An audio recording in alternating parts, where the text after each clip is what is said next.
صباح الخير يا حبايبي، ازيكم؟ انا النهارده جايبه لكم مشتروات السمك الموجود في اسكندريه، سوق اسكندريه. هقول لكم على الاسعار. بصوا، المرجان واحد قال لي ب100 وواحد قال لي ب70. تمام، انا اتخميت واشتريت من ابو 100 واخدت جزء سويته. هوريكم في اخر الفيديو انا عملنا ايه غدا معانا. بس المرجان كان طازه جدا، ده اللي كان ب100. وعايزه اقول لكم اللي ب70 ما كانش يفرق عنه خالص يعني. ده سمك موزه. طبعا ده كان موجود منها الحجم الصغير وكان بالسعر قليل قوي، 35 جنيه للكيلو.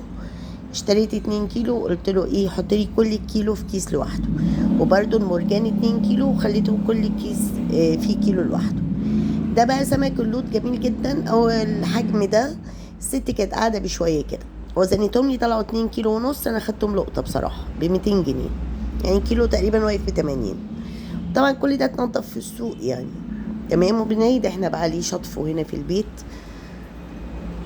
وده سمك بولتي، كان حجمه كبير، فتحته سنجاري. الكيلو كان ب70 جنيه. تمام. وده الكيس التاني من الموزة.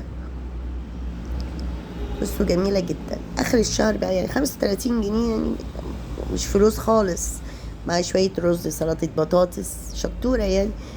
اعملوا لايك بقى للفيديو كده واكتبوا لي كومنت حلو، قولوا لي اسعار السمك عندكم ايه في محافظتكم.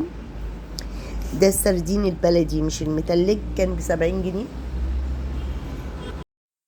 برضو جبت منه 2 كيلو، قلت له كل كيلو لوحده. بتعمليه بقى مشوي في الفرن، بتعمليه مقلي، هو لذيذ جدا. وممكن طبعا تعمليه مخلل بلدي طازة. بصراحة كان الكيلو زي ما قلت لكم ايه ب70 جنيه. اشترينا ايه تاني هوريكم دلوقتي. قال لكم السمك زي القمر في السوق، بس هو الاسعار شوية يعني. ده بولتي، كان حجمه كبير شوية، لا بوري، كان حجمه حلو برضو. فتحته سنجاري، كان الكيلو ب100 جنيه. وده بولتي نضفته عادي، الكيلو برضو ب70. عشان اقليه في البيت بقى ايه في اي وقت. تمام. الرنجة بقى مقدرش استغنى عنها، دي ب70 جنيه علشان الكيلو، يعني حجم السمكية حلوة، بس عشان تقريبا ما فيهاش بطروخ او بطروخها ضعيف. وفي ب80 وفي ب90. انا جبت اللي هو ايه ب70 جنيه، دي بقى في البيت يعني خطيرة جدا جدا. هوريكم بقى دلوقتي انا جبت غدا ايه في البيت وانا مروحة. ده كله سويته في البيت. بصوا استنوا نفتح كده ونشوف ده ايه. انا شويت بولتي زي الفل بصراحة، شاويين وحلو جدا جدا وعاملين له دقة جميلة. تمام. بولتي ده كان ب70. وده حبيب امجد. ده ايه، استنوا شوف، جندفلي. برضه انا عملته في السوق، الكيلو كان ب30 جنيه ببلاش بصراحة.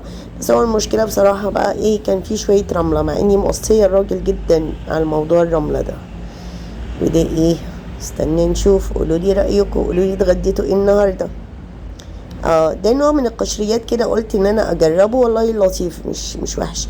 بس لما تيجوا تجيبوه وكيلو ببلاش، الكيلو ب20 جنيه. لما تجيبوا تجيبوه نقوا الحبايه الكبيره، علشان هي اللي بيبقى فيها لحمه اكتر. هي طعمها زي الكابوريا شويه. تمام. وده مرجان بقى ابو 70 جنيه، ده جبته بعد ما كنت اشتريت ابو 100 للتلاجة، ونضفته وقليته برضو ايه في السوق. ده كان غدانا النهارده. وطبعا عملنا بقى شوية سلطة، وعملنا شوية رز صيادية. طبعا رز الصيادية اللي انتوا هتشوفوه دلوقتي احلى بكتير من التصوير. دي كانت ناقص بس تتبل، كنا هندبلها ساعة الغدا على طول.